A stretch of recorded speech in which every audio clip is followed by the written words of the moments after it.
তিথিকে নিয়ে যখন কাজ শুরু করি তখন এইটা আমার জন্য খুব টাফ ছিল। ডিরেক্টর প্রডিউসারদের কাছে ও নতুন ছিল, ওকে খুব একটা নিতে চাইতো না ডিরেক্টর প্রডিউসার। তো আমি পুশ করে করে যখন আমি দেখেছি যে ওর মধ্যে ওই ক্যালিবারটা আছে and she is hard working, তখন আমি ওকে পুশ করি। এবং আলটিমেটলি এখন যেটা হয়েছে যে ওর নিজের পরিশ্রম আর মেধা দিয়ে আজকে এই জায়গায় এসেছে। এখন ওর একটা নিজস্ব মার্কেট ভ্যালু আছে।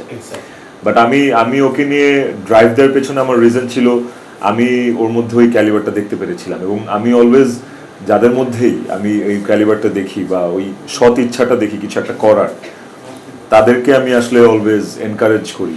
ওইটা শুধু নায়িকাদের ক্ষেত্রে না, আমার অনেক সাপোর্টিং আর্টিস্ট আছে যাদের মধ্যে আমি হার্ডওয়ার্কিং এফোর্টটা দেখলে আমি নিজের থেকে পুশ করি। আর আমি শর্টকাট খুব একটা পছন্দ করি না। আমি যখন দেখি যে ওভার রেটেড মানুষজন আসলে তরতর করে এগিয়ে যাচ্ছে, সেই জায়গায় পরিশ্রমী অভিনেত্রীরা পিছিয়ে আছে, ওটা আমাকে খুব কষ্ট দেয়, আমাকে হার্ট করে। ওই জায়গা থেকে আমি আমার জায়গা থেকে যতটুকু পারি আমি এফোর্ট দিই ওই মানুষগুলোর পেছনে। So Tithi was one of them.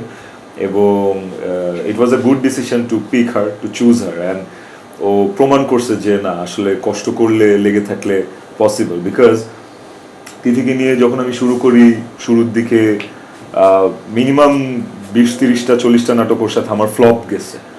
Still she didn't lose her hope. আমি আমার হোপ ছাড়ি নাই। আমার কাছে মনে হয়েছে যে ওকে, উই